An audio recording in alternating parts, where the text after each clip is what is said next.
So welcome to another episode of Stories from a Bar. I'm your host, Chris Osborne, and I am hanging out with Jesse Sommer, one of the founders of New Scotland Spirits, and Rebecca Miller, who operates Lime Kiln Farm. Is that correct? That's correct. Awesome. How are you guys? Really happy to be here. Thank you so much for getting us to schlep out to Schenectady, which is like our home field territory, since what we're at some point going to taste was actually bottled and labeled at Ken Gibbons' Schenectady Distilling Company right up the street from you. I'm excited. We got 4 different whiskeys here that we're going to dive into tasting-wise. But first and foremost, I can't thank you guys for taking the time to actually come to me. And not only do that, bring booze. So, Well, thank you for having us. It's actually easy. Like when we were trying to figure out what's like a good place for us to do this, right now we do not yet have a tasting room or our own location. And so really the options were going to be like a potentially noisy farm where Rebecca's children probably would have an equal amount of time at the mic. They would have insisted on it. Or, probably, some other place where we wouldn't be able to have like a nice spot where we can actually sit down and make ourselves at home. So this actually worked out really well for us. Awesome. I'm excited to finally get together. I think you emailed me for the first time, maybe like a year and a half ago. Yeah, I think it was like 18 months ago. I don't remember even the first episode that I heard, but I think I did reach out because, just the nature of your interest as, put on this podcast was like perfectly in line with what we were trying to put out. Oh, yeah. I mean, it's one of the reasons I started this, besides loving drinking recreationally and safely, I'll just say that, is, to help promote the local small businesses and stuff, because there's so many great breweries and distilleries have been popping up left and right now too.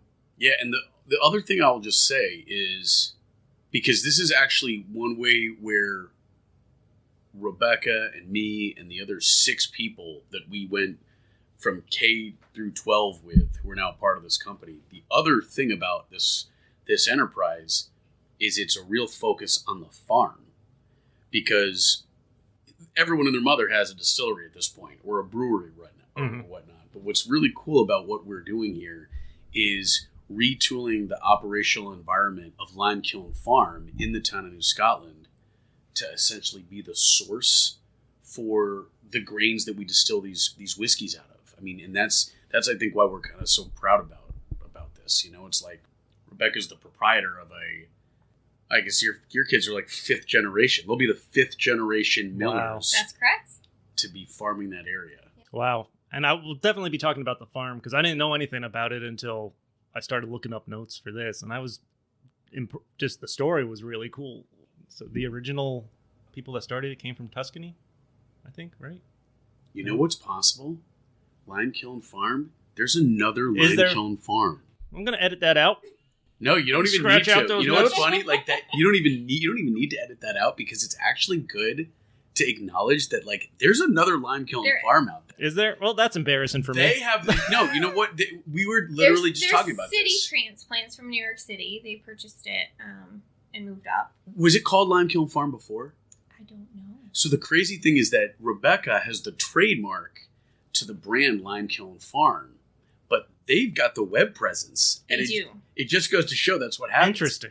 Like you did the exact right due diligence. You did. But it does mean that we probably need to sit down and figure out like how do we essentially establish this as like the Lime Kiln Farm that preceded all other Lime Kiln farms. Well, we do have the historical sign. That's right. Yeah, she went and got the New Scotland Historical Association to I guess it's like through a state program. It's through the Pomeroy Foundation. Okay. It's a grant program. Interesting. Is that to apply? Yeah, right. And then there's like a state committee or something. Yes. Wow. Yeah, so there's like that area. New Scotland is a very historic town. Oh, yeah. It's like very ancient, old, or whatever. And so it's cool that we've kind of tapped into that. Awesome. Oh, by the way, I know when we were emailing back and forth trying to set this up, I was not ignoring you. When your emails started going to my spam folder, which was weird since they had come through fine before. Yeah, well, the good news for me is that I'm pathologically persistent. So I would have tracked your home address down at some point. Yeah, I'm like, just weird because we had no problem. And then you're like, hey, haven't heard from you in a while or something through like the Facebook. I'm like, that's like, I emailed like 3 weeks ago. What happened? And then I just looked in the spam folder one day. I'm like, holy shit. Probably because I've been spamming so many people. Maybe. That's how you build There a you company. go. It is. Be as annoying as possible. Yeah, exactly. And look, here we are. This is a first for me. I haven't had live people over to record an episode at my house. When I've done it from home, it's usually been on Zoom. So I'm excited. So this, because I don't drink liquor or whiskeys or anything like that a lot. So when this goes sideways for me, I don't have to go far. All you have to do is walk to your bedroom. That's right. In fact, and that actually might even be a good segue, because that's the benefit of us being all together live, is that we can show you, this whiskey in person. We don't have to contrive it over Zoom. Exactly. And if you don't mind, actually, Yeah, let me hand you that. Let's go ahead and we got 4 here to taste. So Here, let's go ahead and pour. Rebecca. So I'll tell you what, actually, when you're going through this, where we're starting off first, I'll detail the whiskey if you'll detail a little bit about wheat. So this is our 100% wheat whiskey. Oh, okay. It's distilled from only one grain, and it's aged 5 years at 82 proof. And this actually, before you even talk about like grain, actually, because I've never really asked you this, when you taste these different spirits, are you able to identify like a grain taste that you can associate with the grain that you just pull out of the ground? You can. Really? But, and we were going to do it at the tasting on the 19th. We're actually going to bring whole grains there. And you can taste the grain when we harvest it. It doesn't taste like you would expect it to taste, but once you've tasted the way that the grain tastes, like, for instance, with rye, it doesn't taste like rye bread. Really? No. Doesn't have that like spicy taste. No. What does it taste like? It tastes like rye. Oh man, I'm glad we're doing this. I'm glad we're It doing this tastes like tasting. field rye. So it's different. So I think it would be beneficial to do a tasting with the grain and then taste the spirit. Oh my god, we got to do that. We're going to on the 19th. That's it, Rebecca. All right, so right. here you've got a tiny little bit here. Yes. And before we even do this, and unfortunately Rebecca's heard this part of the spiel 50 times, but it's always It's important. good. There'll be another 50 times too. Exactly. I'm sure. Way more than that. So when you drink whiskey, keep in mind that there is a way to do it such that it can be an enjoyable experience. Mhm. And the way that most people drink alcohol is because they're looking to get drunk. They're mainlining it, right? Oh, yeah. Hard liquor. What you have to do is we just put a tiny little bit. This is probably what, Probably a too quarter of a shot here, right? A quarter of an ounce. Mhm. And all you're going to do is sniff it first and then hold your breath when you take a taste. And the reason being that you don't want those fumes, that acetone, to burn your esophagus. And so what you do is you sniff first, and with that breath held, then you just tip a little bit back onto the front of your lips. And when you do it like that, and you can have it volatilize in your mouth without it going directly to your esophagus yet, you actually get to experience the flavors. Isn't that wild? Yeah. And those flavors are, I guess, twofold. One is, as Rebecca's indicating, it's the grain. Like you'll be able to see a difference between the grain in each of our whiskeys. Mm-hmm. And then it's also the barrel. And that's why when you age it for as long as we age it, half a decade, 5 years, that organic matter, right? The way we burn the inside of the barrel and we caramelize the starches into sugars, for 5 years, this alcohol is mellowing in that oak and getting that sweeter taste. Actually going into the wood of the oak and coming back out. Oh, So yeah. that's where you're getting that flavor from. And then breweries love to use those barrels for their That's beer, right, because it's been saturated with whiskey and bourbon. But that you make a really good point that sometimes people overlook. One of the reasons, so our bourbon, everyone loves our bourbon, and you're about to taste it, and it's Rebecca's favorite, and she's undermining my entire effort to position us as a rye whiskey company. That's because that bourbon I know. is a bourbon for people that don't like bourbon. Yeah, it's amazing. So good. But the interesting thing about it, to the point about the whiskey going into the wood, is that partially that is a function of the climate up here. If you're in Kentucky, it's a much more temperate climate throughout the year. Yeah. You're going to get your cold nights in the winter, and you're going to get your really hot days during the summer. Sure. But here, the temperature extremes are so dramatic, right? The cold is so cold. Mm-hmm. The hot is so hot up in this part of the world where only about 2 weeks justify living up here, climatically speaking. That up and down swing makes the barrel essentially move. I've never even thought contract. about weather playing a role. Yes. In And so aging that the means barrel. that more of that whiskey is getting pulled into the barrel. And what's a good word for it? It's like getting... Evapotranspiration? I'll go with that. That was great. Did she make that up on the spot? No, 'Cause that's that was- actually okay. a word. Evapotranspiration? Yeah, that's actually the angel share is evapotranspirated. It's like but 5 words in one. Oh, well, now you got to explain what the angel share is, because not everyone is... Do you even know what the angel Nope. share is? Perfect. This is new for me. Okay, so when the whiskey's aging, or actually anything's aging in an oak barrel, even wine, it's when the temperature gets so high, some of the alcohol volatilizes, and it actually is airborne, and you never get it back. So the longer you age a barrel, the more alcohol actually goes to the angel share. Oh, okay. And you end up with less product. So the longer you age it, the less product you get. I've heard the term devil's cut, of course, because I think that's Yeah, used. sure. That depends how you look at it. It's the angel share. We're more on the optimistic side of that. Okay.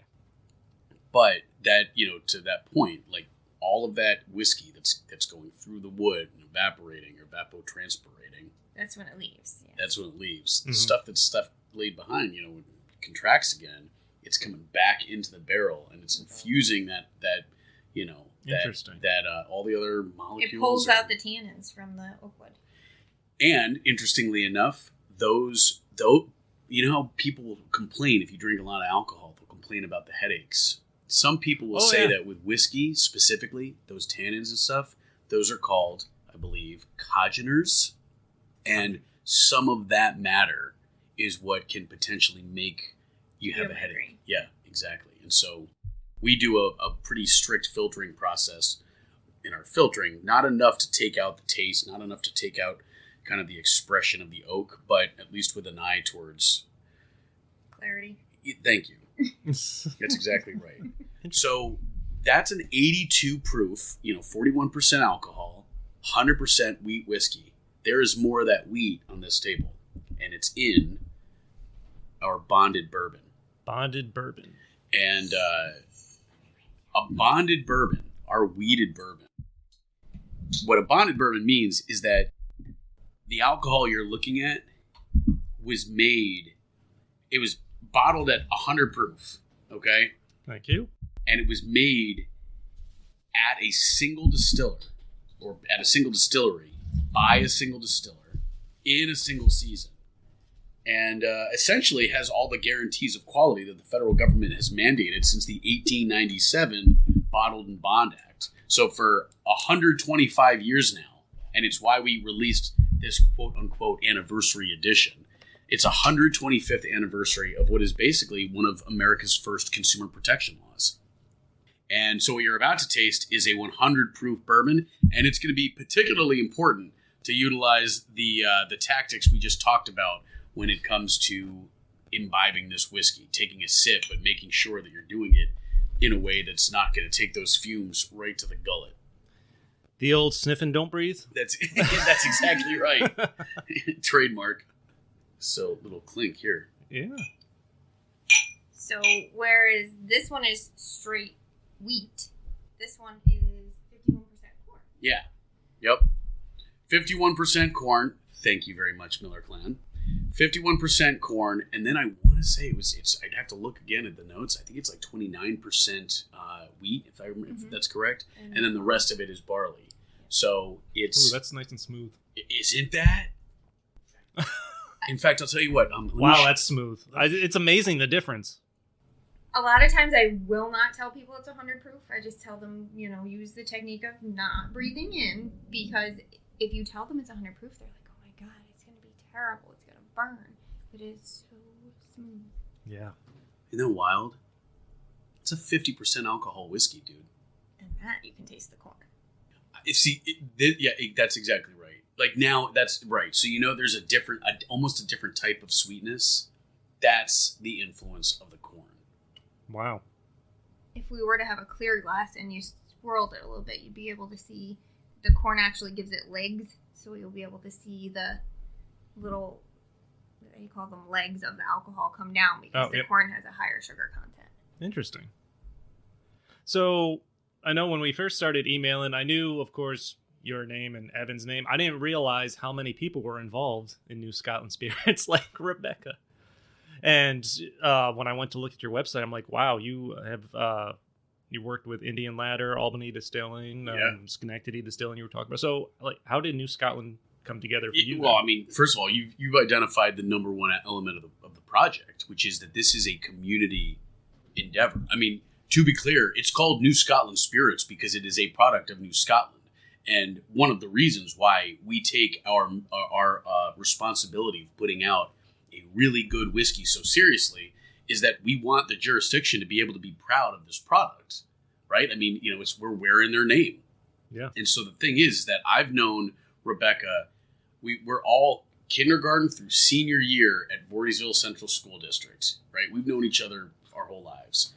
I think I actually became much more cognizant of Rebecca when I moved to the high school. I was a 7th grader. She was an 8th grader. She was as dreamy back then as she is now. My boy Randy was the one who was able to scoop her up. And Randy Miller of Lime Kiln Farm, his older brother Albert, they're the gentleman farmers of Lime Kiln Farm.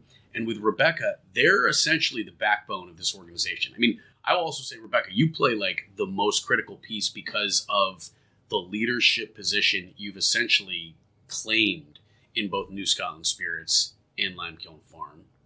And she is coming into a company that was started by my friend Patrick Carey and me back in 2016 when I was still in the Army. And we knew that we had all this time left in my military service. Mm-hmm. And so what we were going to do with that, we called up Rebecca and we were like, yo, can we get some grain? We're trying to distill some whiskey. And sure enough, what you're tasting right now is a year after that conversation in 2017, when we harvested this grain and began distilling it. That's what's in this glass. And since that time, the company has expanded to take on Evan Dimitriadis, who is my friend from literally the first day of kindergarten, Brian Kafka. Bus Route 6. Bus Route 6, hot dude. So Bus Route 6, that's the other. Yeah, Evan, me, Randy, we all grew up on Clip Road, which is where Rebecca's fields are. So we were coming back to school. We were driving to school past the very fields that we're now leveraging to make these whiskeys. Wow. And so, yeah, I mean, if you look at it, Brian Kafka, John Berquist, I've known since I was in nursery school. We do have a friend of mine who's a fellow paratrooper at the 82nd Airborne Division. He's in the company as well. But at this point, he's like an honorary New Scot. He knows so much about the town that, and to say nothing of Brian McGregor, our artist. I mean, he's been writing these fresco. Is he the one that did this label and some of the others? Because I was going to comment, I really like the artwork on this. Isn't that dope? It's got a nice classic look to it. It's exactly right. And those are all images from New Scotland. So he's basically studied the imagery up there. Was it? It's the single malt. That's exactly the one I was going to ask about. It has the Albany skyline there with some Celtic kilt wearing. It's not even just that it's got the Albany skyline, bro. That's the Albany skyline from New Scotland. Yeah. If you go up to the Helderbergs, that's what you see. And I think an important piece to keep in mind here is that we're New Scotland Spirits and we distill the Helderberg whiskey line. Like our right. It's gonna, when I look at the audio, there's gonna be this big spike. I'm sorry. That's all right. I can bring that down. That's what I spend most of my time doing, is just balancing out sound levels. Just killed you. Yeah, well, vibe. That's what. Yeah, so all the Helderberg line. This is this is all like, we look at it as kind of our commemoration or celebration of the hill towns, man. Like, those authentic farmer and agricultural folks up there. And I mean, Rebecca, you probably would be able to speak more about this than I can, but I mean, is it fair to say that whiskey is reinventing kind of the purpose or the utility of a family farm nowadays? I think it can. I don't think that there are very many farms that are innovative enough to jump on that bandwagon. One of the reasons that we were able to provide grain to New Scotland Spirits is because we plant grain anyway. Mm-hmm. So we put it in the ground, we grind it up for feed for the cows after it's combined, and then the rest of the plant goes into straw for bedding. So when Jesse and Pat originally approached us, they were worried about our, risk management and can we front you the capital to plant these grains? And it was kind of a no-brainer for us because it's already in the ground. If you guys don't take it, we use it for the cattle. So the thing, but you've taken on a much, like, you are literally a backbone. We call her, she's our ops chief, our operations chief. Like, you have really seized onto whiskey as a part of Lime Kiln Farms' value service. Like, is that like, why aren't farms doing that? Well, farmers are set in their ways. Farmers do things because that's how their grandfather did it, and his grandfather before him. Very traditional type work. So if that's how we've always done it, that's what we do. So it's really difficult to get farmers to innovate and try to be a little bit more progressive or think outside of the box. Is that because you guys are younger? Like, between you and Randy at this point? No, because Randy's the same way. You pull him kicking and screaming. Like I was telling Evan the other day, in many parts of the country, we're a little bit different in New York, but in many other parts of the country, being a woman is very difficult in farming because we go to like cattle conferences in Denver and Kentucky, for example, and people will talk to my husband and he has no idea about the genetics on the animals or what we're doing, but they don't want to talk to me. Because you're a woman? Because I'm a woman. No. And he's like, oh, we'll talk to my wife. My wife does all that stuff. Nobody wants to talk to me. Yeah, but hold up. In fairness to Randy, like, all of your harebrained ideas to include whiskey, he's totally supported. He is. Like, let's be real. I mean, Randy, if you're listening to this, I hate to give you this credit because you stole our girl, but like, no, Randy, he even called me up a couple days ago. His attitude is basically like, all right, this thing's got legs. Like, what do you need? Yep. And that's really cool. I mean, the thing that makes us able to be New Scotland Spirits is the fact that we are tied to essentially a production line that really comes out the earth. At the very source, we're grabbing these grain, and if we didn't have the millers and they were willing to do this and weirdly give us the benefit of the doubt, I mean, really economically help us out in providing this grain, and from the very beginning, I just don't know that we would have been able to figure out a model that works for us, right? Like, we have turned this project into a model that is sustainable, and a lot of it is coming from the fact that whether you call it the neighbor effect or whether it's the benefit of community, I mean, I can't get these people to take money. And so what has happened, and it's now I realize that's good for business. Well, we trade whiskey. Yeah, well, there we go. What it is Rebecca. It's her Machiavellian scheme to get herself integrated in the company. Since we're basically looking at her as the chief operating officer, she calls the shots, and like, here we are. It's Rebecca's world. We're just living in it. So I know there's no tasting room yet. That's coming. So where are you actually doing your distilling now? Yeah. Great question. So you mentioned a little bit earlier, I think the first people that warrant a little bit of praise and gratitude is the folks at the Albany Distilling Company, with a particular mention to John Curtin, who is just, I mean, what a class act. I've driven by there. I haven't been in there yet. I've been meaning to check it out. Yeah, I mean, he's also got a bar and bottle shop that I think you should look at because he's innovating, man. Like he's one of those kind of big vision folks, and he's had a real impact on the culture here. We also, Ryan Van Hall up at, thank you, my dear, up at Upstate Distilling. Thank you. Then there's, Ken Gibbons, we already mentioned, it's connected distilling company, basically our kind of mentor and ally in all this. There's the Kim Wagner, Steve Osborne down at Stout Ridge Distillery. What we basically have done... Osborne, huh? Yeah, another Osborne. Who else? Dieter, Indian Ladder. Oh my God, thank you. For what it's worth, I always seem to... It's because they're not distilling. That's why. Yes. Yeah. But Indian Ladder Farms, obviously, like, he's what started this. So Super nice guy. I did an episode there a while ago with. Oh, you know him. Dieter? Yeah, I've had him on. I've met Scott a couple times. Okay, yeah. Actually, I ran into Scott at a concert in Albany last week. Oh, no kidding. Yeah. Yeah, well, you going to Farming Man Fest? No, I'm not going to make it to that. What's wrong with you? I got to work that. It starts Friday, right? It's Saturday. Oh, it starts on Come to Saturday? the bonfire on Saturday. Yeah, you got it, dude. I mean, in fact, I don't know when this is coming out, so I think we can say it. Let's just say that New Scotland Spirits is about to put itself on the friggin' map. Ooh. Either because it's going to be an amazing show, or because about 6 or 7 fire departments from all over the Capital District are going to be responding. So that's It's going to be amazing. That's a little teaser. All right, That's a high bar to set right there. That's exactly right. So in the meantime, what have we got? This guy is right here. This is our Helderberg Straight Rye Whiskey. And the cool thing about this straight rye whiskey, it's a 75% rye grain bill, 10% corn, the rest being barley. And the cool thing about it, because it's my favorite type of whiskey is rye. Mm-hmm. You're going to get a more floral smell. The scent is going to be a little bit more of a, kind of flowery or almost natural kind of. Yeah, like savory. A more savory experience on the nostrils, and then when you take a sip, this is where you're going to get more of the spice of a rye, right? The spice of the rye as a grain. You're going to get a slightly more peppery taste, and to just kind of give you a little bit of we're going to orient you within where we've been. We started off with our wheat whiskey, sweet.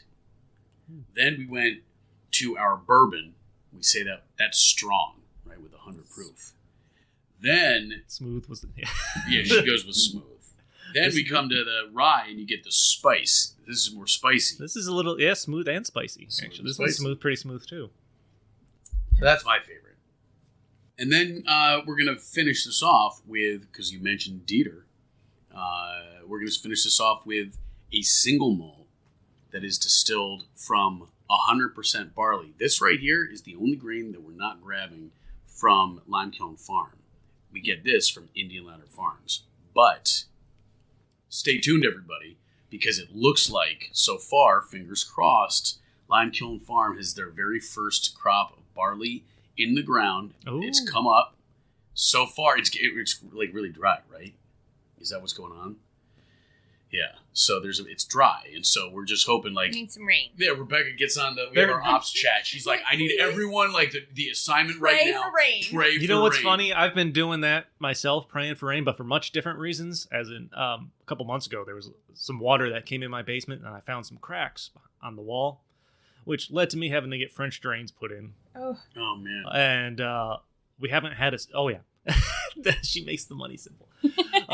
We haven't had a bad storm since, and I've had the drains put in and one guy come in and seal up all the cracks in the one corner, and it's barely freaking rained. I'm like, come on. Yeah, I need a strong ass storm to know that everything fine. Worked. Like I want to put the insulation back up. I want to not see the wall anymore. That's right. So I'm praying for rain too. That's right. But I'm not growing good. barley. Now you're on our team. Pray for rain. How long does it take to bring in a new crop? So the barley will be planted in May. Depending on the length of day barley you plant, there's different lengths, but usually like end of August, September, depending on how tall it gets, it'll dry out. The little barley heads will kind of curl over. Mm-hmm. We pray for no fungus, and then we go in with the combine, clip off all the grains, let the straw dry, and send it off to the lab to see what they say. Interesting. Wow. I mean, the degree of modesty and humility that goes into what she just said. So here's something to keep in mind. The number of times that we'll be texting Rebecca and she'll be like, hey, I need to get back home. I'm out in the tractor right now, or she's, what were you were doing hay bales today? Yeah, like picking up round bales today. Yeah, like she's out there. I mean, the labor that farming requires for the payoff. Oh yeah. Which is just, I mean, you are at the mercy of the economy, the climate.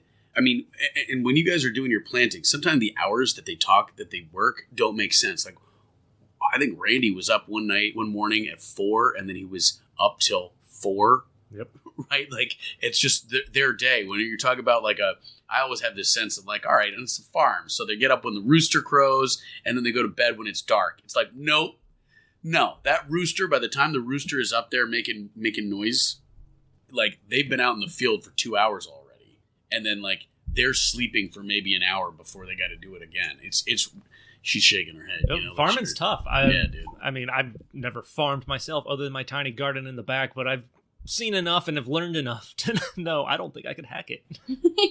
Well, the fun part about that is we all have full-time jobs, too. Oh, yeah, right. That does make it more fun. So, yeah. Yeah, but you chose this. You wanted this life. I mean, didn't you? Farming is the fun part. Like, my full-time job is okay. Right. But farming is the fun part. Even despite the labor. Yeah. This is cliche. It's a labor of love. But it really is. I mean, there's something very, very rewarding about taking care of whether it be an animal or a crop from its very inception as a seed all the way through to this. No, I get it. I'm with you. A product. I'm with you, and I'm able to look at it romantically like that, but that's because I'm also not doing it. I mean, like, would you want your sons, like, is your hope that they're going to keep tilling those fields? I hope that at least one of them, since we now have 2 historical properties, hopefully at least one of them wants to stick around. What do you mean? Oh, because we have David Allen house, that's right, too. the house. They bought this house. It's actually in some of our marketing materials now. This beautiful house. When was that built? 1760 something was the earliest deed recorded, and that was Stephen Van Rensselaer, so he was a tenant farmer. Wow. It's a cool look. The legacy out there in New Scotland. It's just she on a micro level. You're taking care. You're a steward of that property. I think I'm taking a slightly larger scope, and I'm saying that I want to do that for the town of New Scotland, right? Like, I want to do that for the town of New Scotland, where it's like we're also trying to, maintain the integrity of the historical legacy of that entire community. Mm-hmm. And I keep saying, it's like, we don't want to lose another acre to development, to, clearing. Yeah. The woods and the fields right now. That's gold. And I got to be honest, this thing's not going to keep, the wheels in this country are not going to stay on forever. When that dystopian inevitability actually happens, like, you're going to want some fields that are ready to be tilled. And you look at New Scotland spirits, we're keeping them lush and healthy until we need to use the grain for food, as opposed to, just tip it back and get a little tipsy. Sadly, that might not be far off. Well, come over to Clip Road. Come over to Clip Road, bro. So what actually got you interested in distilling? It's a great question. So, you mentioned, did you start doing it while you were in the Army? Nope. Pat Carey, however. Okay. Right? My boy from, so I knew him since first grade. He was a home brewer, and he's a brilliant dude. I mean, knows chemistry, knows math, kind of has a real appreciation for how numbers and scientific processes manifest in the world, which is why he's a friggin' engineer. I mean, that's all those nerds. They love that shit. You know what I mean? And so the thing is, I'm not saying it pejoratively. Pat's a nerd, dude. He's turned his... Oh, I mean, I'm a nerd. Look, the nerdiest thing I own's on the wall right there. That's a replica Lord of the Rings sword. Stain, the one that Frodo carries around that he got from Bilbo. There you go. And listen with the nerdiest passion thing and expertise. You're the one that's... pointy. I could stab someone with that. Yes. Yeah, Rebecca, you're the one that's making nerd sound like it's pejorative. I was saying that with all sorts of acclaim. I am a nerd. Exactly. Oh, trust me, you are a farming nerd. That is for sure. So Pat was a home brewer and knew the chemistry behind distilling, whatever. And I'm out there. It was the day after New Year's, 2016. And I'd gone out to visit him. and we're sitting on this mountainside where he in California, and we start talking about like, how cool would it be to make a beer or a whiskey out of grains on the that were harvested from the very fields on which we grew up, on which we used to have fucking keggers, like back in the day when underage drinking had a certain pizzazz to it. And we suddenly realized, as I was thinking about New Scotland, I was like, wait a second, we got a fucking great brand positioning. Because if a whiskey from Scotland is called Scotch, then a whiskey from New Scotland is going to be called New Scotch. Bam! And sure enough, I was gonna say I came across an article that sounded like you had a little bit of a battle. Yeah, for bro. We ended up getting sued by the Scotch Whisky Association, and all I'm gonna say is that I've never had more fun in my life. So I'm an attorney by trade, and it was like, bring this shit on.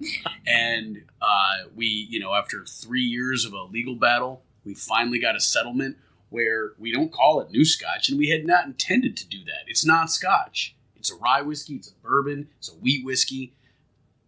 We weren't going to try to confuse people. We want them to know that we are an American spirit with a New Scottish soul from the town of New Scotland. And so what we got to do is call ourselves New Scotland Spirits. They essentially said, all right, we're going to let you get away with that. So we signed this agreement.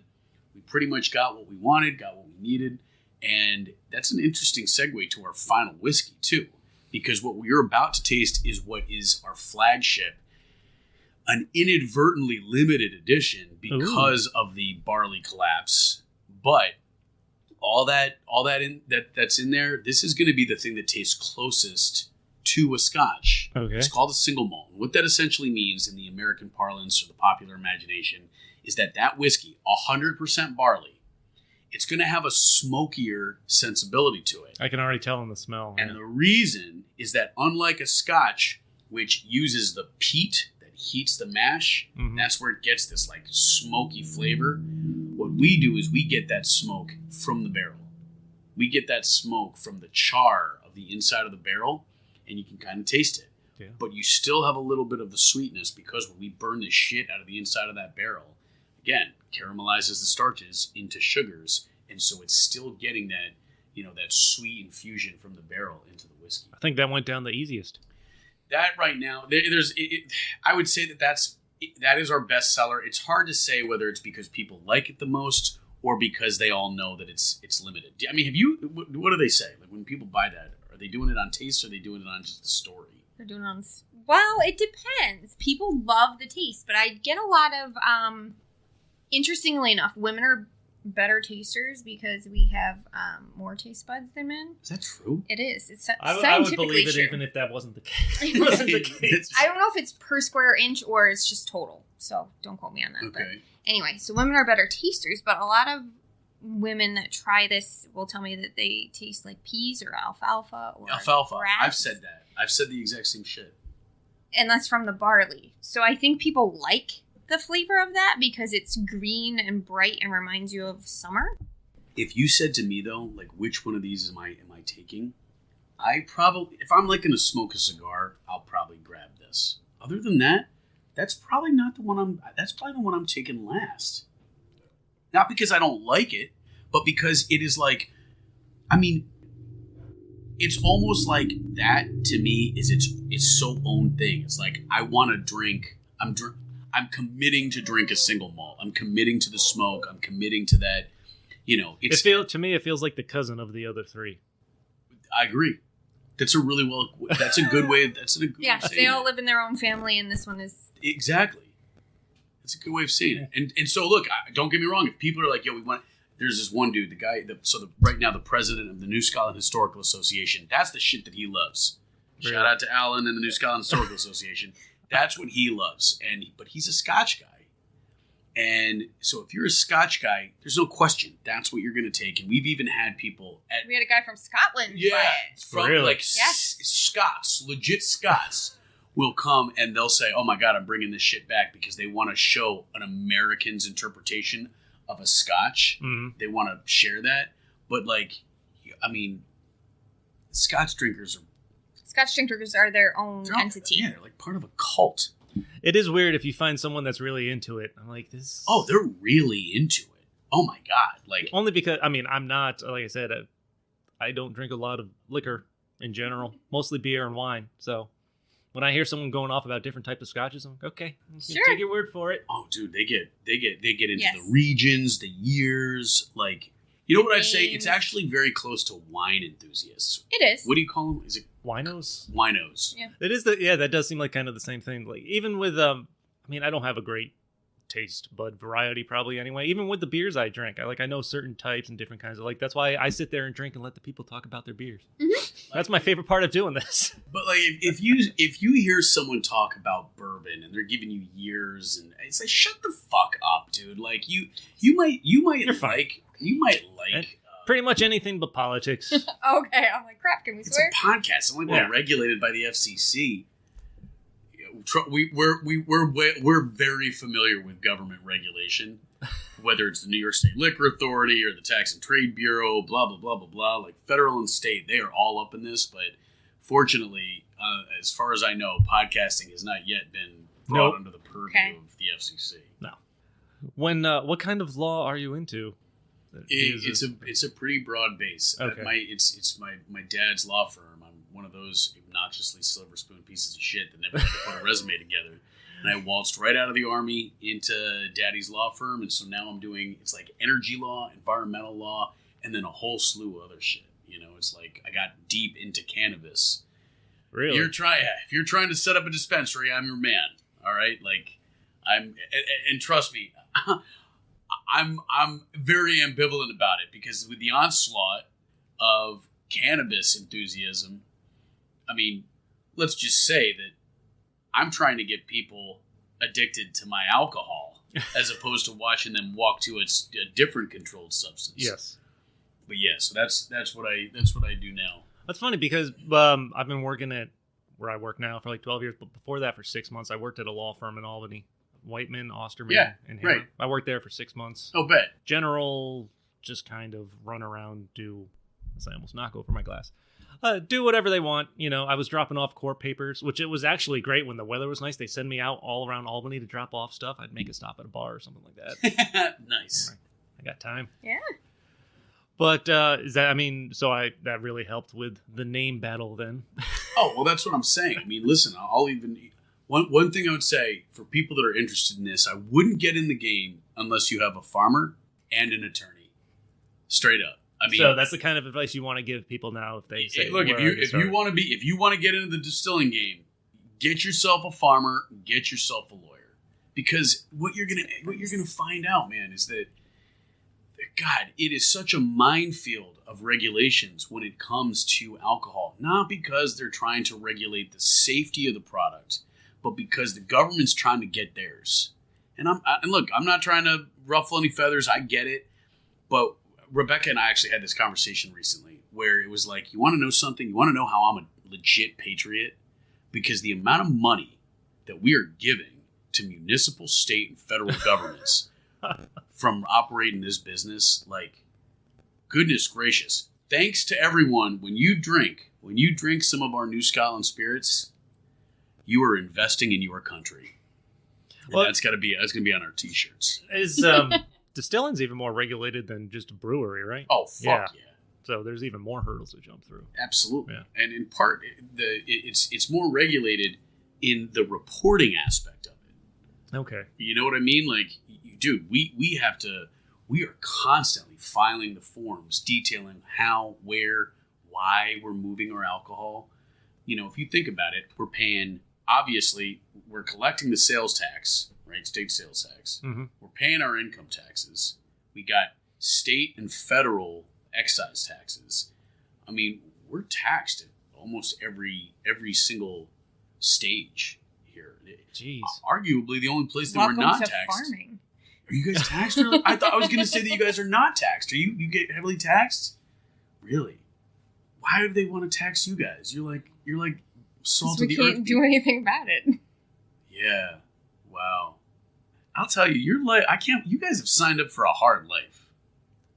Look at this. She's girl smiling. It's There's so much about farming that people that don't do it don't know. And I've just seen the work, but I can't. All the the bureaucracy. There's even bureaucracy there. Chris, I'm going to tell you right now, there are going to be people who are listening to this podcast who do not know that whiskey comes from cereal grain. I didn't. Cereal grain. Mm-hmm. Yeah. So, like... Okay, you got me now. Rye, oats. I didn't even think about that. Yeah. So, like, the same oats that you have for oatmeal. Yeah. It's a good thing you can't get drunk off cereal. You could. Well, you can. You Well, actually okay. could. You're doing it right now. I mean, when I eat it in a bowl with my milk. It honestly depends how you prepare it. I guess if I pour this You distill bourbon it. over it. Yeah, but that's actually really interesting, though. And you should point that out. Like, there's different. You can distill alcohol out of virtually anything. I could distill it out of Rebecca's shoe right now, but it's not going to taste great. And the thing is that when whiskey, it's so even whiskey is regulated in the Code of Federal Regulations. It has to be from a cereal grain. So you couldn't make a whiskey from a tomato. You could make a vodka from a tomato. Yeah. But a whiskey is going to only be. No one really uses oats, although I actually have had an oat whiskey. But a rye, a corn, barley, those are your big ones. There's In rice. Japan, the rice is Dude. very good. Yeah, you like That doesn't surprise I me. do. It's whiny. Yeah. Ooh. I don't know. Well, It's not American, but we can't that's grow one rice. of their biggest crops, though. We can't grow rice here? Really? You need wetland. Rice paddies. Rice paddies, yeah, I heard of that. It's literally just like stairs of Mhm. water and the rice in it, right? Yeah, so when we were profiling you, I was trying to think of what we could bring you. I'm like, he's an IPA drinker. So he likes hops. So I was thinking the bourbon. Yeah. That was delicious. Yeah, I mean, see, here's the problem, Rebecca. Like, the problem is, if we don't start educating people about rye, their taste buds are going to be naturally predisposed to bourbon. And like right now we've got 3 different bourbon lines. All right, Mhm. and it's because people love bourbon, but it's New York. Like I'm so adamant about this that like I want people to start developing a taste for the native grain, man. Like rye whiskey is New York's legacy. How big of is there a big difference when you go to distill each types of these in the actual process? Process? No. No. Or is it really Mash just bill, an ingredients? yes. Mash bills are a huge difference, Okay. right? The mash bill being the grain that you're Yeah. ultimately going to, essentially be fermented before distilling. Mm-hmm. But the process itself is, for what it's worth, I'm not taking anything away from all of these talented distillers in the area, but that's why the story isn't the distillery. When you got people talking about going on a distillery tour, it's like, all right, you're looking at a manufacturing plant. That's straight, but what about the farm? Yeah. The process starts the morning a farmer is like, time to, is it the word sow the fields? What is it? Toil? What is Plant plant? I would have said so. or seed. Time Sow, to sow the right? fields. Right? SEW, right? Where did I get that from?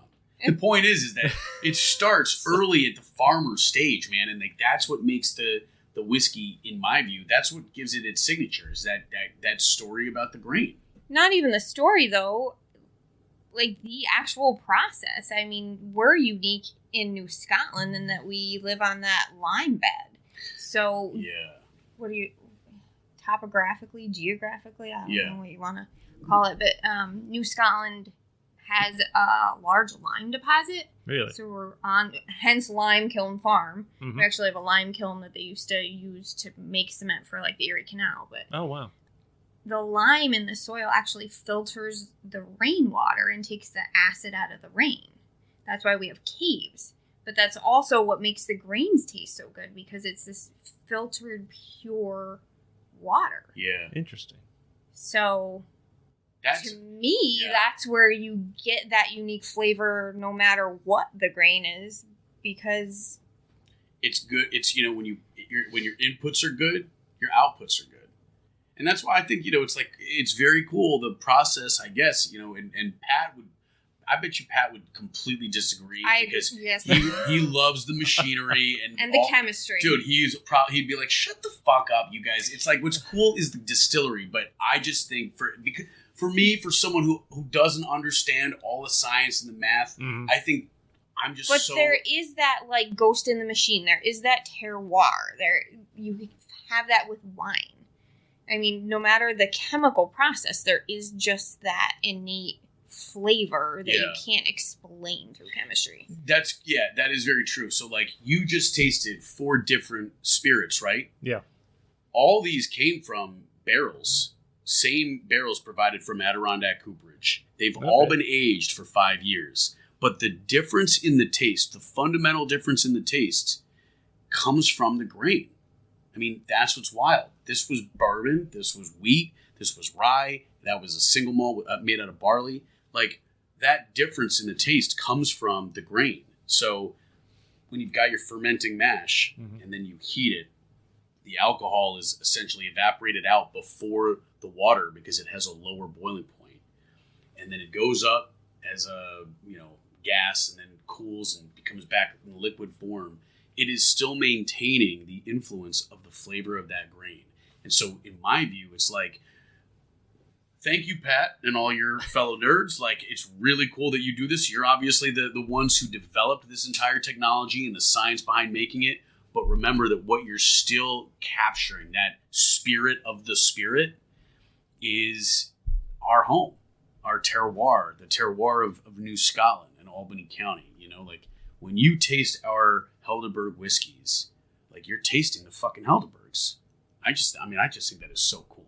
It's really cool to hear that and know that. Actually, it's just everything's from right there. It's really impressive.